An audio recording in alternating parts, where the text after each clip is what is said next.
when I was deciding what type of coach I wanted to be, because I'm like, okay, being a lawyer is not why I was created. Like, that's not my purpose in life. I realized that coaching is my purpose. And when I was thinking about, well, what type of coach, because there's so many coaches out here, everybody's a coach. What they often say that be the person that you needed. And so I started to think about the things that I have overcome and the challenges that I have faced, and all of that. And emotional intelligence kept coming up.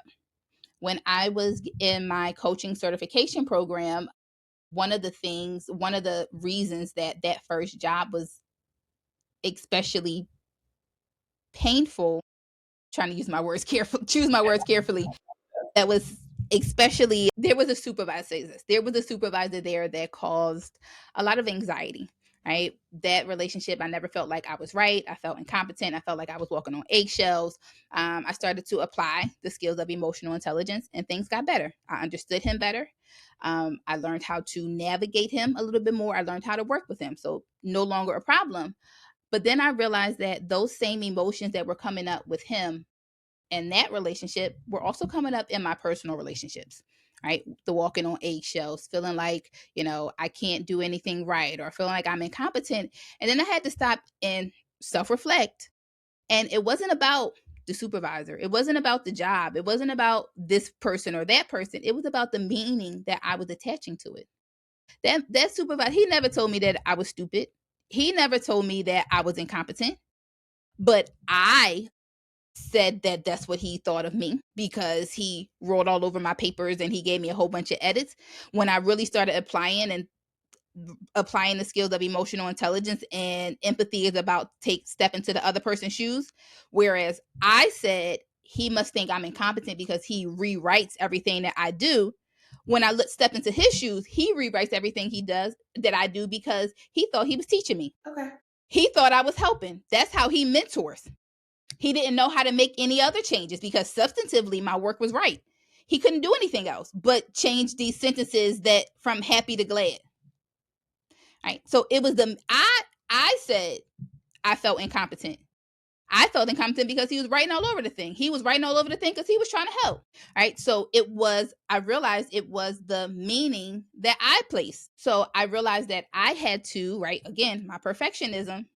Why are you writing all over my stuff? It was perfect when I gave it to you. Yeah. Right. I cried every time he would leave my office, because I'm not perfect anymore. I can't protect myself from his criticism. That's not even what that man was doing. And so I recognized that it was my past that I was bringing into these situations. I also remember at that time I was dating somebody new. I was getting to know him, and I thought I was being mature and communicating and say, "Hey, I don't open up easy because I've been hurt," and da da da da da. And he looked me in my face and he said, "I didn't hurt you. I shouldn't have to deal with that." Well, But he was right. Right? He was 100%. He was 100% right. Here I go once again, bringing my past, expecting him to pay for and account for things that he did not cause. And that's when I recognized that, okay, girl, it's you. You are the one that is assigning meaning to all these three different situations, that examples that I just gave you. It can't be everybody else, but at some point you have to look in the mirror and recognize, like, okay, I'm a part of this. Again, it doesn't mean that your emotional lens is wrong, because there are other situations where it has served me well. Going to law school, trying to do the best that I graduated top of my class, got a great job. It served me well in that moment, right? So you have to recognize, again, when you are still allowing your past to dictate what you have going on. If you continue to allow your past to dictate, right, it's going to stunt your growth. It's going to hurt the connections that you can have with your person. He said, I shouldn't have to deal with that.